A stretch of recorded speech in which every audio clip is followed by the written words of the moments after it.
তাণ্ডব কিন্তু নাটকে দেখছি, আমি সিনেমা বলা হয়নি আমার কাছে। আচ্ছা নাটক টাটক একটা ভাব আছে, একটা ওটিটি প্ল্যাটফর্ম মনে হয়েছে আমার কাছে। সিনেমা মনে হয়েছে আমার কাছে ইনসাফ। শাকিব খানের সিনেমা রিলিজ হবে আর ইকবাল সেই সিনেমা নিয়ে সমালোচনা করবে না, শাকিব খানকে নিয়ে উল্টাপাল্টা মন্তব্য করবে না, এটা তো হতে পারে না। প্রযোজক ইকবাল বরাবরই শাকিব খানের সমালোচনার মুখর থাকে, এবারও তার ব্যতিক্রম হলো না। আমি কিন্তু নাটকই দেখছি, আমি কিন্তু সিনেমা দেখিনি। আমি কিন্তু এই তাণ্ডব কিন্তু নাটকে দেখছি, আমি সিনেমা বলা হয়নি আমার কাছে। একটা ওটিটি প্ল্যাটফর্ম মনে হয়েছে আমার কাছে একটা। তাণ্ডব নাকি কোনো সিনেমার কাতারে পড়ে না, তাণ্ডব দেখে নাটক নাটক মনে হয়েছে প্রযোজক ইকবালের কাছে।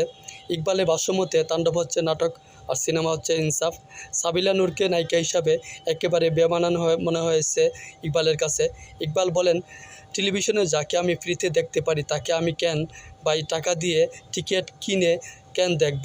অথচ ইনসাফের নায়িকা কিন্তু তাসনিয়া ফারিন, যিনি নাটকের নায়িকা।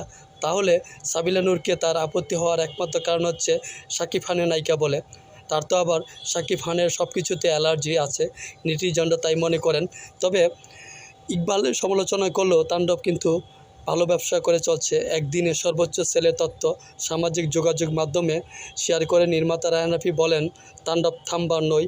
রাফির দাবি, ঈদ উপলক্ষে মুক্তি পাওয়া এই সিনেমা মাল্টিপ্লেক্সগুলোতে এখন পর্যন্ত আয় করেছে 5 কোটি 76 লক্ষ টাকা, যা এক সপ্তাহের মধ্যে রেকর্ড বলে মনে করেন তিনি।